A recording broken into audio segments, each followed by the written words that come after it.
Ça me fait tellement plaisir de partager avec vous cette nouvelle série qui brûle sur mon cœur, la motivation. Il y a tellement, dans tout ce qu'on fait, dans tout ce qu'on entreprend, il nous faut une bonne part de motivation. Parce que si on n'a pas la motivation, on ne fait jamais rien. Okay? Si je veux entreprendre quelque chose, si je veux créer une activité, quelles que soient les choses, si je veux aller courir, ma résolution 2020, lorsque je vais me lever le 2 janvier avec mes 5 kilos de trop, que je vais commencer à dire, il faut que je perde ça, le gras, et puis allez Seb, va courir. Et qui est d'accord avec moi, il me faudra une bonne dose de motivation. Et qui est d'accord pour prier pour moi parce qu'au jour d'aujourd'hui, j'ai pas encore la motivation. Je dis la vérité, mais peut-être ma balance va me motiver après les fêtes. Mais je voulais vraiment partager avec vous cette nouvelle série. On va démarrer l'année, puis on finit l'année, et on va démarrer la nouvelle année avec la motivation. Parce que la motivation, c'est tellement important dans tout ce qu'on fait. Je le disais tout à l'heure, on est en fin d'année, on est vraiment sur la charnière. 2019 s'achève et 2020 va prendre place. Et dans cette semaine, entre ce dimanche et le dimanche prochain où on se verra, le temps aura basculé sur une nouvelle année. Et c'est vraiment le moment où on va comme faire les bilans. Il y a plusieurs chefs d'entreprise dans l'église et je sais que pour l'avoir été moi-même, le moment du bilan, c'est le moment où on tremble un peu là. C'est le moment où on va regarder en arrière sur tout ce qu'on a fait dans l'année, puis est-ce qu'on a été bon, est-ce qu'on a été compétent, est-ce qu'on a été performant, est-ce qu'on a amené des résultats. Et quelquefois, comme regarder en arrière, c'est voir aussi, constater des échecs que nous avons pu vivre, des déceptions que nous avons pu vivre, peut-être des choses dont on savait que ça aurait pu changer le bilan qu'on voulait dresser en fin d'année, puis finalement, c'est comme les choses n'ont pas pris place, ça ne s'est pas accompli, et il y a comme une part de déception. Quelquefois même, on vit des années tellement catastrophiques que faire le bilan, regarder en arrière, c'est comme manifester les contre-performances que l'on a vécues. Et si je devais prendre un exemple pour illustrer ce message, je cherchais des gens qui, comme cette année, ont subi des difficultés. Alors j'ai pioché au hasard dans l'église qui j'allais parler. Et là, tout le monde tremble, dit, il va pas parler de moi. Non, je blague. Je voulais vous parler de Mike Horn. Mike Horn est un aventurier et cette année n'a pas été la meilleure année pour Mike Horn. On voit Mike Horn à la télé, il emmène des stars dans le désert, etc. Et c'est tellement bien fait. Mais Mike Horn, cette année, il n'a pas fait une superbe année parce que en juillet, il a dû abandonner l'ascension du K2. Il avait décidé de monter cette montagne sans oxygène. Et à 8200 mètres d'altitude, il est à 400 mètres du sommet. Et à 400 mètres du sommet, quand tu as fait 8200 mètres, tu dis 400 mètres, Mike, bouge-toi un peu. Mais lui, face aux conditions et face à tous les éléments, il a dû rebrousser chemin et il a manqué son ascension, manqué son projet. Mais Mike Horn est ambitieux et Mike Horn a dit c'est pas grave, je vais tenter autre chose. Alors au mois de novembre-décembre, Mike Horn a décidé d'aller traverser en ski l'océan Arctique. Et qu'est-ce qui s'est passé? On est allé sauver Mike Horn parce que Mike Horn était comme en danger de mort et il a dû être secouru en urgence. Et face à ces abandons forcés, voici ce que Mike Horn a déclaré. Il a dit ce n'est pas un échec. Il n'y a que des leçons à apprendre. C'est pas un échec. Amen. L'évangile selon Mike Horn. Il n'y a pas d'échec, ce ne sont que des leçons à apprendre. Et face à ces abandons qu'il a vécu, là où plusieurs peut-être auraient été démolis, auraient dit ok, c'est plus pour moi, je commence à être trop vieux, l'aventure c'est pas pour moi. Lui dit, il n'y a que des leçons à apprendre et il garde une motivation intacte et il assure vouloir retenter les expériences. Et pourtant, il avance dans l'âge. Et s'il est vrai, j'aimerais te dire ceci, quelquefois on regarde dans le rétroviseur de nos vies, on voit le passé, on voit l'année qui vient de passer. Et quelquefois, on est comme, on n'a pas grand-chose à apprendre. Et quelquefois, si on reste focalisé sur ces choses qu'on a vécues dans le passé, c'est comme on est bloqué, figé, on ne peut plus avancer. Et quelquefois, on vit des échecs, on vit des déceptions, on vit des malheurs. Et alors qu'on reste bloqué sur cela, on est comme pétrifié, on ne peut plus avancer. Et je voudrais te dire ce matin qu'il y a une chose qui est certaine, il est vrai que le passé n'est pas un créateur d'avenir, mais le passé reste et demeure un bon indicateur pour réussir l'avenir. C'est une phrase de moi. Le passé n'est pas créateur d'avenir, mais il est un bon indicateur pour réussir l'avenir. Voici ce qu'Anatole France a dit. Il a dit, ce n'est qu'avec le passé qu'on fait l'avenir. Nous avons besoin du passé pour faire l'avenir. En quelque sorte, on apprend d'hier pour mieux vivre demain. On apprend de nos échecs, de nos erreurs, de nos difficultés pour mieux vivre demain. Et cette nouvelle année démarre avec un rappel à nos consciences. Je voudrais qu'on puisse vraiment ce matin se poser les questions. Est-ce que j'ai vraiment la foi? En quoi j'ai la foi? Et pourquoi je vis cette foi? Et pour qui je vis cette foi? Et surtout, qu'est-ce que cette foi m'apporte? Et comment est-ce que je partage cette foi? Puisqu'on est dans les citations, j'aimerais vous citer également un auteur qui s'appelle Dale Carnegie. Et il a déclaré ceci, il a dit « La plupart des choses importantes dans le monde ont été accomplies par des personnes qui ont continué à essayer quand il semblait n'y avoir aucun espoir. » Il n'y a aucun espoir, mais il y a des gens qui ont dit « Ok, il n'y a aucun espoir, mais on va continuer d'essayer. On va continuer de faire. On va continuer d'agir, parce qu'il y a quelque chose qui peut prendre place. » Et alors que je vous dis ça, je pensais que beaucoup auraient percuté. C'est l'histoire de qui ça?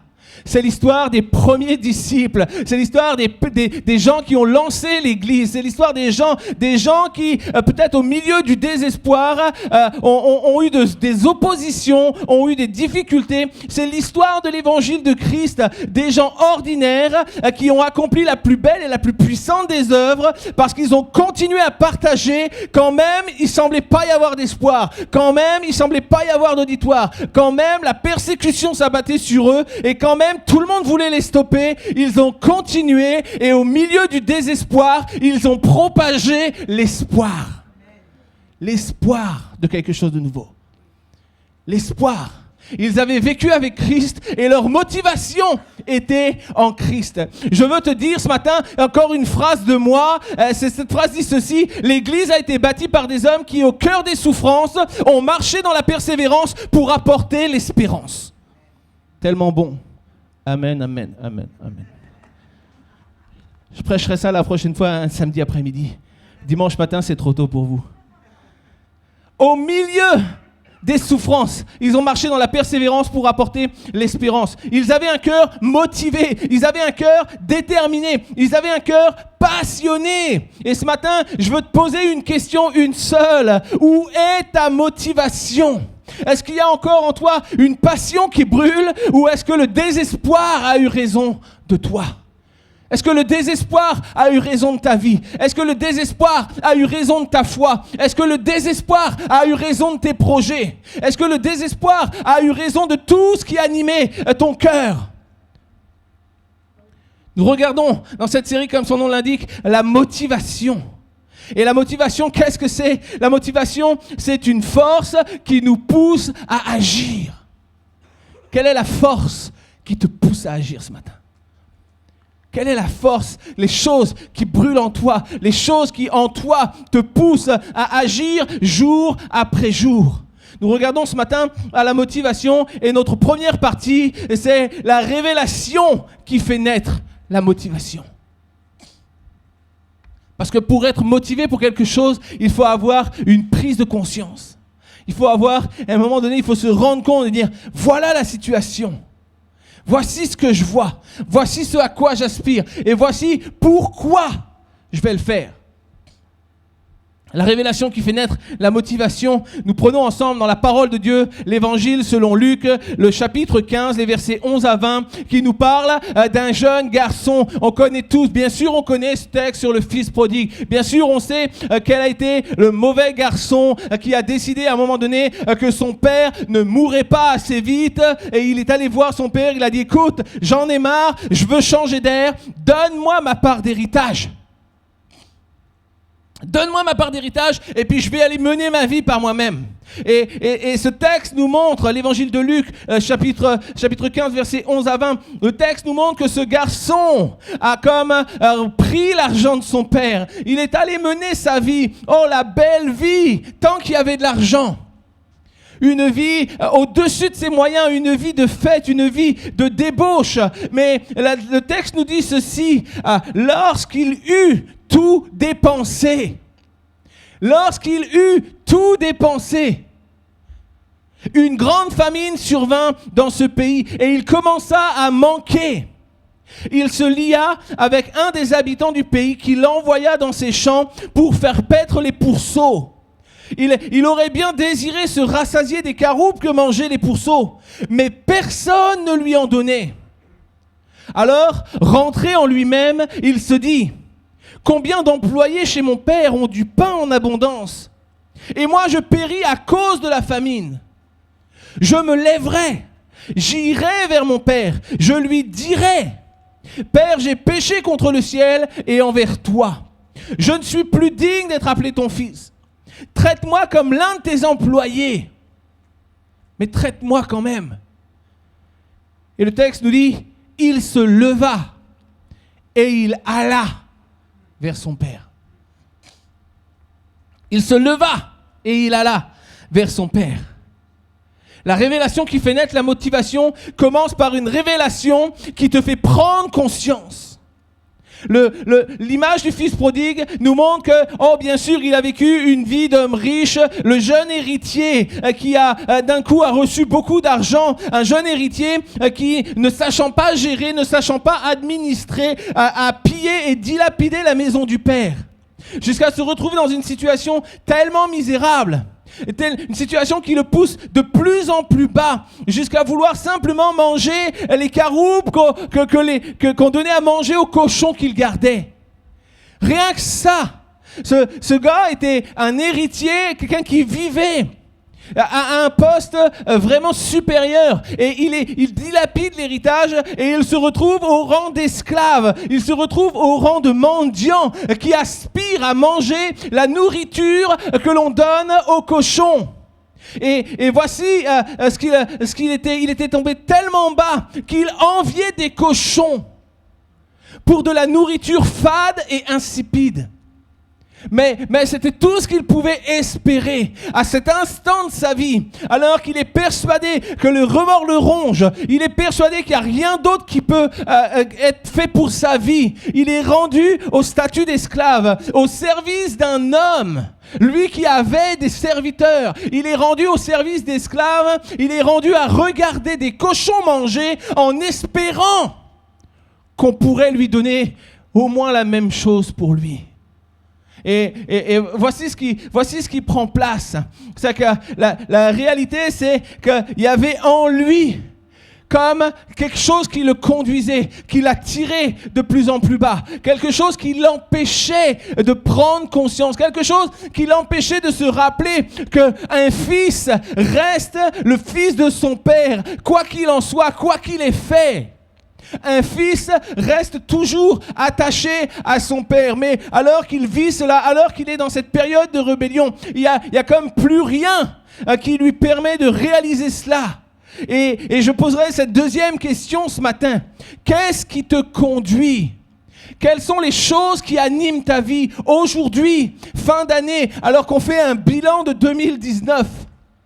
Quelles sont les choses qui t'ont conduit jusqu'à aujourd'hui? Quelles sont les choses qui ont pris place dans ta vie au cours de cette année et qui peut-être t'ont freiné, t'ont arrêté, qui peut-être t'ont ralenti ou peut-être même t'ont anéanti? Qu'est-ce qui te conduit?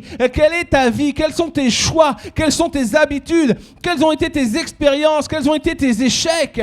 Quelle est la honte que tu peux porter? Quels sont les remords que tu peux véhiculer? Mais aussi, quelles ont été tes joies et tes bonheurs? Et cet homme, ce jeune garçon à cet instant-là, est incapable de se rappeler les moments de joie et les moments de bonheur qu'il a vécu dans la maison du Père. Pourquoi? Parce que la honte est là. Parce que les remords sont là. Parce que il a une opinion de lui tellement dégradée. Jusqu'au moment où il va entrer en lui-même. Le texte nous dit, étant rentré en lui-même. C'est pas simplement ayant pensé qu'il avait quitté son père quelques années avant. Non, ça dépasse le fait de penser à quelque chose. Il est entré en lui-même. Il a fait une introspection. Et le mot grec pour entrer en lui-même, c'est erkomai. Et erkomai, c'est comme partir d'un lieu pour arriver dans un autre lieu. Et c'est comme mes pensées ont quitté mon corps. C'était comme je suis plus capable de penser, je suis plus capable de réaliser, mais je prends mes pensées pour les ramener en moi et je vais analyser c'est quoi ma vie, c'est quoi ma situation. C'est une prise de conscience. Erkomai, c'est le retour de mon esprit dans mon corps qui me fait réaliser les choses. Le retour de mon esprit qui était parti dans l'euphorie, dans les plaisirs de ce monde, mais qui réalise à un moment donné, voici où j'en suis, mais voici où je pourrais être. Voici ce que j'ai vécu, mais voici ce que j'ai laissé. Erkomai, c'est comme le retour de mon esprit, la prise de conscience. Je prends conscience, je réalise les prisons dans lesquelles je vis, les prisons dans lesquelles je me tiens. Tantôt le mensonge, tantôt la honte, tantôt la rébellion, tantôt le désintérêt. Et aujourd'hui, dans notre époque, tantôt la religion. Je vis ma foi, je vais à l'église parce qu'il faut aller à l'église. Je suis gentil, je donne une pièce au mendiant du coin, mais mon cœur est vide. Et j'aspire à autre chose. Mais j'ai plus la force, j'ai plus la motivation. Je suis incapable de revenir vers celui qui veut prendre soin de moi. Laisse-moi te dire ceci, le Fils avait abandonné le Père, mais le Père espérait le retour du Fils. Parce qu'un Père reste un Père.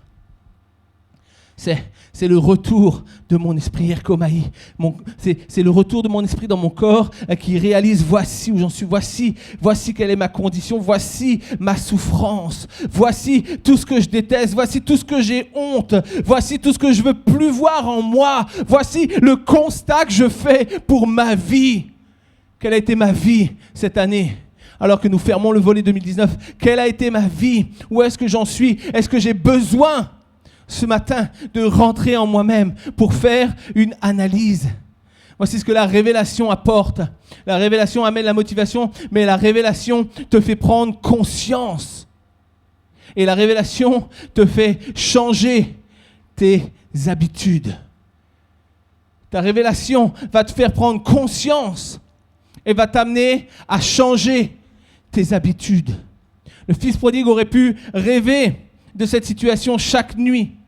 Le fils prodigue aurait pu chaque matin se réveiller et contempler sa souffrance. Et chaque jour qui passe, il aurait pu attendre le soir pour rêver à nouveau d'une vie si merveilleuse où sa cupidité, sa rébellion n'auraient jamais eu d'impact dans sa vie. Une vie dans laquelle il prend plaisir à vivre dans l'abondance du Père. Mais tout ça n'est qu'un rêve. Et lorsque le matin arrive, lorsque ses yeux s'ouvrent, le fils prodigue reste dans sa condition misérable. Le fils prodigue aurait pu continuer à rêver sa vie. Quelqu'un a dit un jour, il vaut mieux vivre ses rêves que rêver sa vie. Et je crois qu'à ce moment donné, le fils prodigue est comme de ceux qui rêvent leur vie. Je ne regarde pas ma situation tellement j'en suis peu fier, mais je me souviens, je me rappelle, voici ce à quoi j'aspire. Il y a une révélation qui veut changer tes habitudes. Une prise de conscience sans action ne reste et ne demeurera toujours qu'une idée.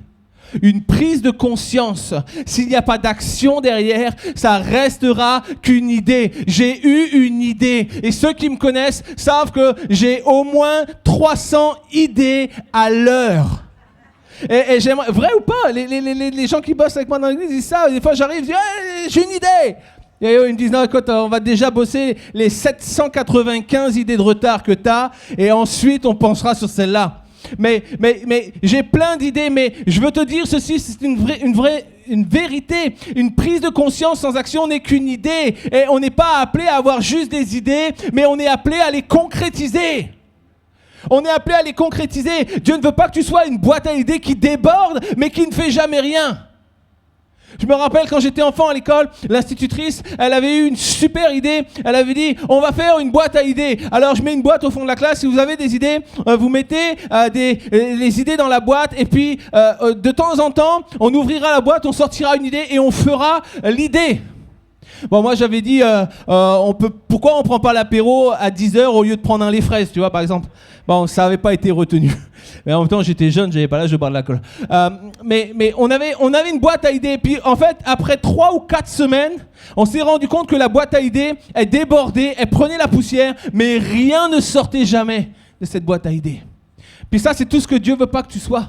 Dieu veut pas que tu sois quelqu'un qui rêve ta vie, qui déborde d'idées, mais qui n'accomplit jamais rien. Dieu veut te donner une révélation pour que tu entres dans la réalisation et que tu vives la concrétisation.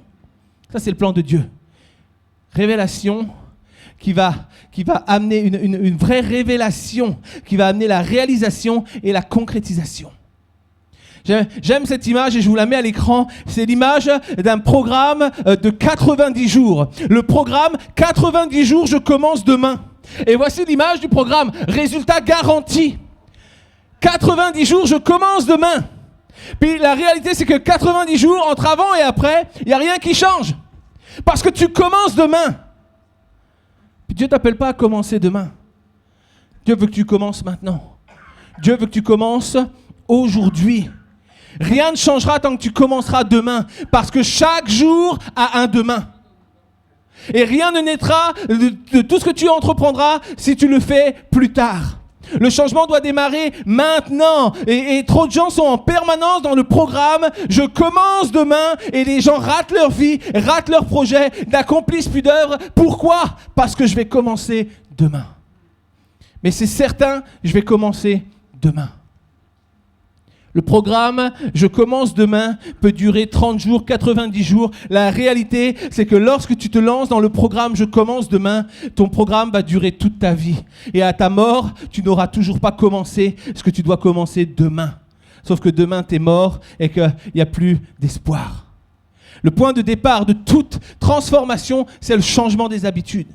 Je dois changer mes habitudes pour voir mon quotidien changer. Je dois changer mes habitudes pour voir mon corps changer. Je dois changer mes habitudes pour voir ma mentalité changer. Je dois changer mes habitudes pour voir mes relations changer, pour voir ma spiritualité changer, pour voir ma vie changer et se transformer. Et c'est ça qui donne au Fils une nouvelle destinée, la vision d'une nouvelle opportunité. Parce que le Fils prodigue sait quelles sont ses habitudes. Il le sait.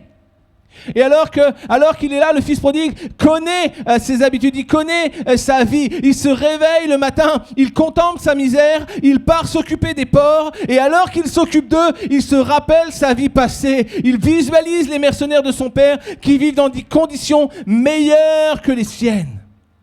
Mais ce jour-là, les choses vont changer. Et les choses vont prendre une nouvelle dimension lorsqu'il reprend son esprit. Ercomaï, lorsque son esprit revient en lui et qu'il réalise « Voici ma condition ». Et alors que mon esprit a quitté sa dimension d'égarement, alors que mon esprit revient dans le calme et la lucidité, je décide de changer mes habitudes. Aujourd'hui est le jour du changement. Aujourd'hui est le jour où quelque chose de nouveau va grandir en moi. Aujourd'hui est le jour où des projets réels reviennent en moi. Aujourd'hui est le jour où l'espoir vient à nouveau. Et je vais décider de changer mes habitudes. Et ce jour-là, je n'irai plus vers les pourceaux, je n'irai plus vers la famine, mais je me lèverai et j'irai dans un sens opposé. Je fuirai cette destination de misère, le lieu de misère physique et spirituelle. Mais je me lèverai et je partirai de ce lieu pour une nouvelle destination, pour un lieu sécuritaire et protecteur dont je me suis enfui quelques années auparavant. Je vais revenir. Je vais changer mes habitudes. Je me lèverai et lorsque mes yeux s'ouvriront, je quitterai ce pays de misère pour entrer dans quelque chose de nouveau. Non, je ne porterai plus le poids de ma culpabilité. J'assumerai mes fautes, j'assumerai mes erreurs et j'entamerai une vie nouvelle et motivée par celui qui a ramené mon esprit en moi. Pour certains, comme le Fils prodigue, c'est le poids de la culpabilité. Pour d'autres, peut-être ce matin, c'est la honte, l'amertume, l'incapacité de pardonner, la rébellion de toute une vie. Je ne suis pas en mesure d'être motivé pour rencontrer celui qui peut changer ma vie. Ma vie ne me le permet pas. Ma condition ne me le permet pas. Mon histoire ne me le permet pas. Mes échecs ne le permettent pas. Ma souffrance ne le permet pas. Je veux te dire ce matin, je veux t'annoncer, je veux être ce messager qui vient pour te déclarer que rien ne peut t'empêcher de changer ta vie et ta destinée si tu décides aujourd'hui de changer tes habitudes. Rien ne peut aller à l'encontre de ce que toi tu vas décider.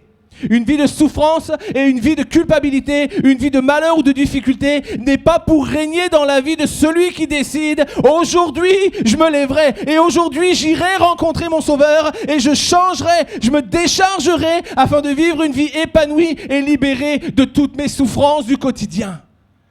J'abandonne cette vie. Mais aujourd'hui, je me lève et aujourd'hui, je pars dans une autre direction. Il existe une révélation qui vient pour te décharger ta vie de tout ce qui t'écrase, pour décharger ta vie de tout ce qui te fait mal, pour décharger ta vie de tout ce qui te fait souffrir et de tout ce qui t'affaiblit. C'est une révélation. Cette révélation qui amène la motivation est une révélation qui te décharge. La puissance qui nous décharge se tient dans la confession. Et des fois tellement difficile de dire les choses, d'avouer les choses, de reconnaître. Reconnaître nos erreurs est déjà quelque chose de compliqué. Mais confesser nos erreurs est quelque chose d'encore plus dur. Je veux bien reconnaître que je suis coupable, mais je ne veux pas l'affirmer. Je le sais dans mon cœur, mais ma bouche ne le proclamera pas. Et je veux te dire ce matin que la révélation qui vient pour te décharger, la puissance de cette révélation se tient dans la confession. La confession est la clé d'une vie épanouie et victorieuse. Voici ce que je suis, mais voici ce que je ne serai plus. Voici ce que je veux être. Et voici ce vers quoi je vais marcher pour devenir cela. Le texte nous dit que le fils prodigue s'est dit en lui-même, après être rentré à lui-même, il a dit « J'irai vers mon père et je lui dirai ». Pas simplement m'arrêter à revenir dans la maison qui légitimement va m'accueillir. Il ne s'agit pas de revenir dans la maison. La parole de Dieu nous dit que tous ont péché et tous sont privés de la gloire de Dieu. Et revenir dans la présence de Dieu ne suffit pas à être pardonné. Mais tu dois confesser de ta bouche. Et ce texte nous dit, alors que Jésus donne cette parabole, il donne le schéma. Voici ce qui va prendre place. Voici ce qui doit naître en vous pour une parfaite réconciliation, pour une pleine mesure de la présence de Dieu, pour une pleine mesure de grâce en Jésus-Christ. Je me lèverai, j'irai et je lui dirai. Je déchargerai mon âme de la culpabilité et de la honte. Quelquefois, on sait qu'on est coupable, mais on ne veut pas en parler. On ne veut pas le dire. Et on garde quelque part les souffrances et on marche, on grandit dans l'église avec un cœur en souffrance. Mais laisse-moi te dire ceci, ce que Dieu veut, c'est que tu lui dises, que tu décharges ton cœur de la culpabilité, que tu décharges ton âme de la honte et du péché. Je lui dirai, je déverserai mon cœur devant lui. Voici qui j'étais. Voici mon indignité, voici tout ce que j'ai fait, voici le poids de ma souffrance, voici le poids de mes tourments, voici ma honte, voici j'amène tout devant toi. J'ai tellement honte, je reconnais, je souffre tellement d'avoir pu détruire la relation que nous avions par ce que j'ai fait. Mais aujourd'hui je reviens, je veux même plus être un fils, je veux juste que tu sois à mon égard, traite-moi comme un de tes serviteurs. Traite-moi comme un de tes employés. Traite-moi comme le plus petit dans ta maison. Mais même le plus petit dans ta maison vit mieux que la condition que j'avais. Je veux te dire ce matin, il y a une réalité dans la confession.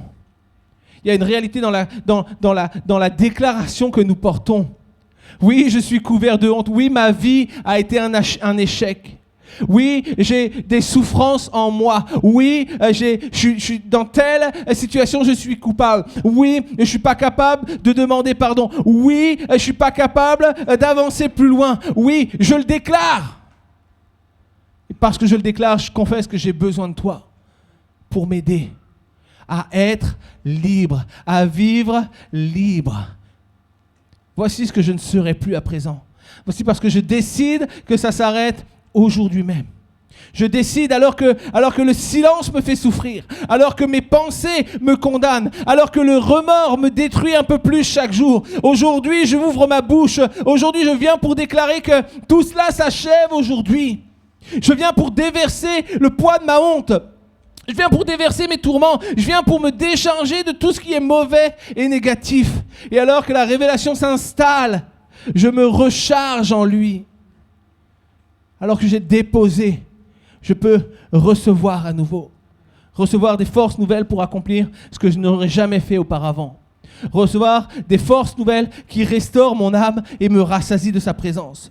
Recevoir des forces nouvelles qui me libèrent, qui m'ouvrent les prisons dans lesquelles je suis enfermé depuis tant d'années et m'élèvent pour accomplir et pour servir. Pendant que j'appelle les musiciens à me rejoindre sur la scène, j'aimerais te dire que la révélation fait naître la motivation pour grandir, t'établir et servir celui qui te donne une nouvelle opportunité. La motivation naît d'une révélation. Et la révélation crée la motivation. Alors que le fils prodigue prend conscience ce jour-là. Voici l'état de ma vie. Voici où j'en suis.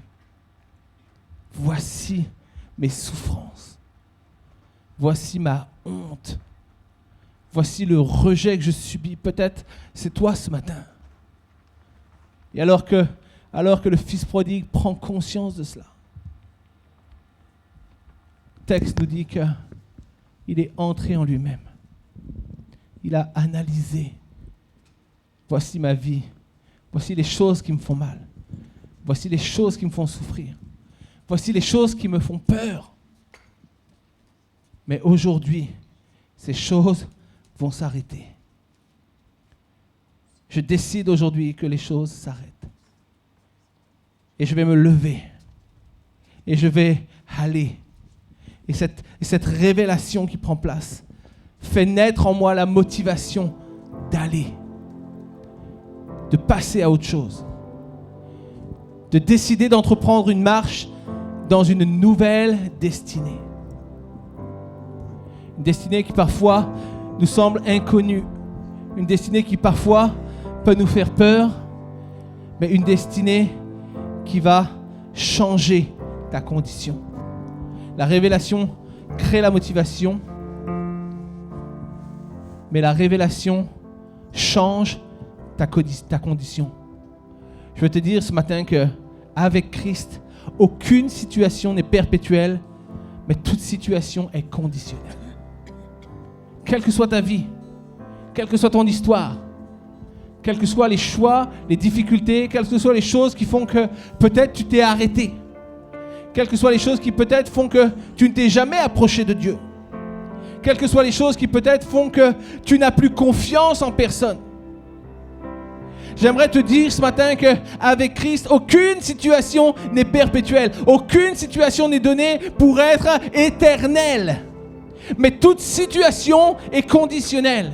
Et les situations que tu penses aujourd'hui être perpétuelles, peut-être tu dis ça ne changera jamais pour moi parce que ma vie est comme ça et j'ai toujours été comme ça. Je suis un loser, je suis un perdant, je suis un violent, je suis un menteur, je suis un tricheur, je suis un voleur. Puis c'est perpétuel, j'ai toujours été comme ça, ça ne changera pas.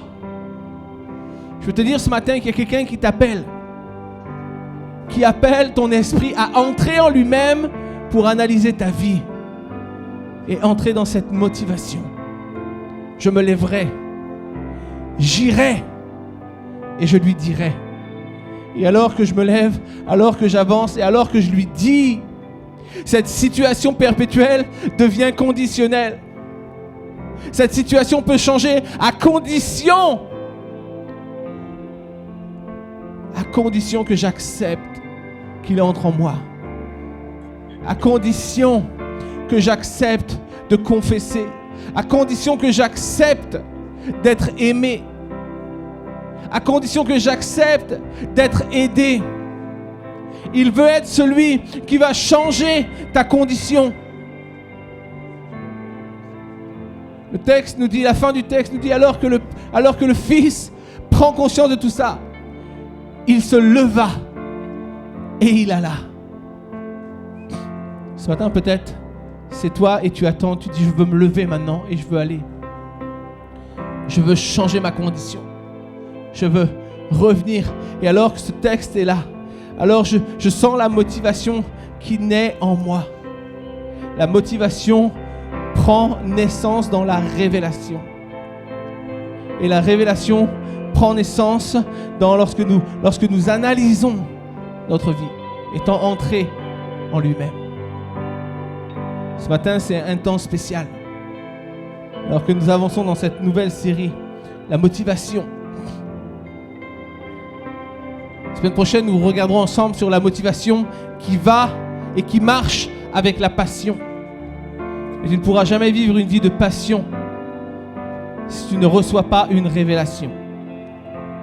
Alors ce matin, pendant qu'on va chanter ce chant, alors que le Fils prodigue arrive, alors que le Fils prodigue se tient dans la présence du Père, alors que sa tête est baissée et qu'il dit « Je suis plus digne d'être appelé ton fils. Traite-moi comme un de tes serviteurs. » Le Père penche son regard sur le Fils et le Père appelle les serviteurs.